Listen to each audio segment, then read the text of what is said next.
If you've been anywhere around Genshin Impact recently, then you may have heard of Dehya. Dehya has been a much discussed character recently, even bringing content creators like Tectone back from the Genshin dead to discuss on how bad her character is, and how Hoyoverse will get away with it regardless. Dehya has been a very sought after character after her appearance in the Sumeru quests, and honestly, she had a great character design and was overall loved by fans, which really brought up the hype around her playable character being released, which left people thinking, surely they can't mess this up, right?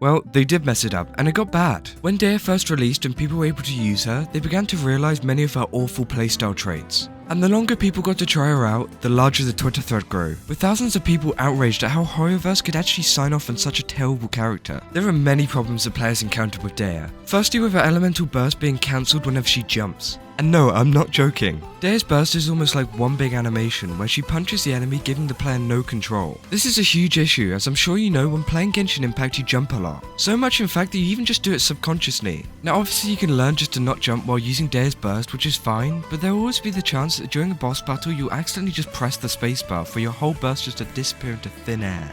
And no, this is not a bug, this is intentional, and many Genshin creators including myself have voiced their concerns on how Hoyoverse thought this was a good idea. Especially as Genshin's a pretty low skill game requiring you to be able to switch between characters, attack and use your abilities, which isn't as technical as a game like Valorant where you have to be much more precise. But Dehya's burst takes away from this ease of use aspect, which could potentially put new players off if they decide to implement this on any of the newer characters. This isn't just about her burst though, there are many concerns that the community have listed and even provided Hoyoverse with the fixes which would massively change her playability. But the problem is, Hoyoverse is very stubborn when it comes to change. Now they have done it before, but with Hoyoverse being based in China, they have many laws that are constantly changing, especially to do with gacha, meaning that Hoyoverse may not even be able to fix her, even if they wanted to, as the many people who have pulled for her may get a completely different character to what they've purchased. There are some other aspects of Dehya which just seem kinda broken, and not even in the sense of whining about damage or animations. You're probably wondering what I'm on about, but I saw a TikTok recently where they built Dehya so that she's basically invincible, with them jumping into boss battles and just leaving, and by the time they got him back, Dehya was still there alive, which just doesn't seem like an intended game mechanic. Going back to Tectone, he made a very good point about Dehya and how Hoyoverse just don't care and know that you're gonna pull for these characters anyway. Just take a look. Let me tell you what they're thinking, and it's very simple. Ever played the game, you have seen this before. It's, oh, Dehya deserves more than this, right? Tainari deserves a better voice actor, all that jazz that we've heard before. When you talk about the characters like they're real people, when you let Hoyoverse know that your mental state is so far beyond gone, when you pull for the characters, even though they're so absolutely horrible, and trust me, I get it. I maybe have done that once or twice in my lifetime, but now we're about, we're in patch 3.5 now. Hoyoverse knows that people are going to pull for it regardless.